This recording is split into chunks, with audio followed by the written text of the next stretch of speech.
Here is a height field with flat areas, gentle slopes and some steep cliffs. On flat ground, normals point up. On cliff faces, they point sideways. If we could measure how much each normal agrees with the up direction, we would have a measure of steepness. There is an operation that does exactly this. I will pass each normal and the up vector 0, 1, 0 into a function called dot, and color by the result. The flat areas are white, close to 1. The steep slopes go dark, close to 0. One line of VEX gave us a steepness number at every point. 2 vectors go in, 1 number comes out. The formula is straightforward. Multiply matching components and add the results. The center dot between the vectors is the notation we'll use for the dot product. A quick reminder from the vectors lecture. A*b on 2 vectors is component-wise multiplication, not the dot product. Here are 2 unit vectors. Watch the dot product. Same direction, the value is 1. As I rotate, it decreases smoothly. When the vectors are perpendicular, it hits exactly 0. Past that, it goes negative. Exactly opposite directions, -1. There is a deeper relationship behind this. This is where the length and direction meet. The lengths scale the result. Cosine of the angle shapes it. With unit vectors, both of the norms are 1, which leaves us just with the cosine of the angle. If you want just the cosine and you don't have unit vectors, you need to normalize them first.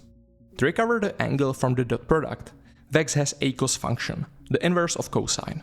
On the dot product of 2 unit vectors, it gives back the angle, in radians.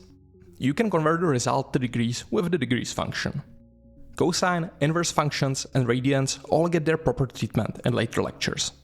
Let's go back to the height field and put this together. With the acos function and degrees, we can store the slope in degrees.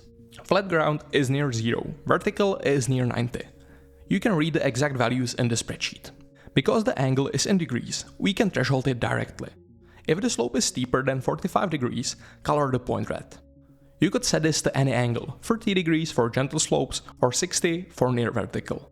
The dot product gave us alignment, acos gave us the angle, and now we have a precise, measurable condition to work with. One more thing, what happens if you dot a vector with itself?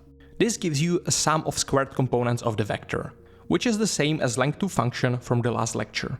This leads to a very simple identity. The norm of a vector is the square root of the dot product with itself. This identity shows up constantly when deriving formulas. If you ever wondered where a dot product came from in someone else's code, this might be the reason. That is the dot product. It measures the alignment between 2 directions. The closer to 1, the more they agree. 0 means perpendicular, the closer to -1, the more they oppose. With unit vectors and acos, it gives you the actual angle. Up next, linear interpolation.